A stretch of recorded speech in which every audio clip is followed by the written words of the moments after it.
National Herald case में आज प्रवर्तन निदेशालय यानी ईडी के द्वारा जो श्रीमती सोनिया गांधी जी और श्री राहुल गांधी जी का नाम चार्जशीट में आया है, ये प्योरली एक टेक्निकल मामला है।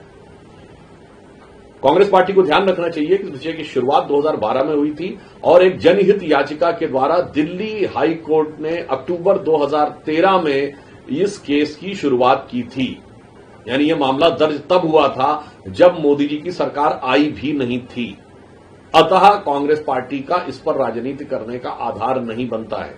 टेक्निकली देखें तो यह भारत के इतिहास का एक विचित्र मामला है जिसमें कोई एक ऐसी कंपनी 90 करोड़ की देनदारी में बिक गई जिसके पास हजारों करोड़ की संपत्ति थी, जो किसी के द्वारा समझ में आने वाली बात नहीं है। तीसरी बात यह थी कि कांग्रेस पार्टी के द्वारा इसमें 76% शेयर सिर्फ राहुल जी और सोनिया जी के पास थे। मतलब राजनीतिक दृष्टि से बहुत साफ दिखाई पड़ता है कि 2/3 से अधिक सिर्फ आपके पास रहेगा और बाकी किसी के पास नहीं। और मजे की बात यह है कि बाद में ये ने तय किया कि प्रकाशन बंद हो जाएगा और प्रॉपर्टी के बिजनेस में काम करेंगे। ये अपने आप में बड़ी विचित्र बात है।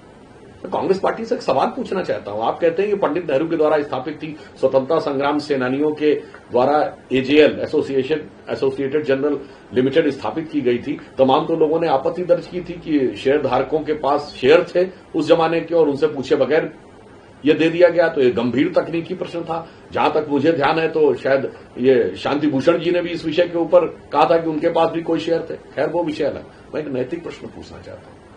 कांग्रेस के लगातार 5-6 दशक तक सत्ता में रहने के बावजूद कांग्रेस के अनुसार स्वतंत्रता संग्राम सेनानियों को समर्पित पंडित जवाहरलाल नेहरू जी के द्वारा स्थापित ये तीनों अखबार इस कदर घाटे में कैसे चले गए कि वो बंद हो गए।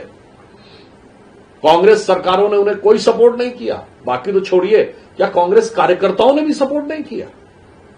अगर केवल कांग्रेस के 10% कार्यकर्ता भी नवजीवन, नेशनल हेराल्ड और कौमी आवाज खरीदते रहते तो उनके बंद होने की नौबत नहीं आ सकती थी और 90 करोड़ का घाटा तो 10 साल के अंदर चुटकी बजाते हुए पूरा हो जाता।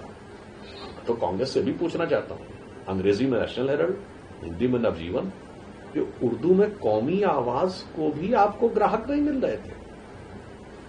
ये तो दिखाई पड़ रहा है कि लगता कांग्रेस के पदाधिकारियों और कार्यकर्ताओं की ही आस्था उनके इस जो दावे है कि स्वतंत्रता संग्राम सेनानी और कांग्रेस का भावनात्मक लगाव था, ये भावनात्मक लगाव कितना यथार्थ था ये इसका प्रमाण दे रहा है। या फिर लगाव उसकी संपत्ति से था, ना कि उसकी भावना से। इसलिए नैतिक और तकनीकी दोनों आधारों के ऊपर कांग्रेस के यह दावे बहुत खोखले, आधारहीन और दुर्भावना से प्रेरित तथा जांच की प्रक्रिया को प्रभावित करने के विचार से प्रेरित दिखाई पड़ते हैं।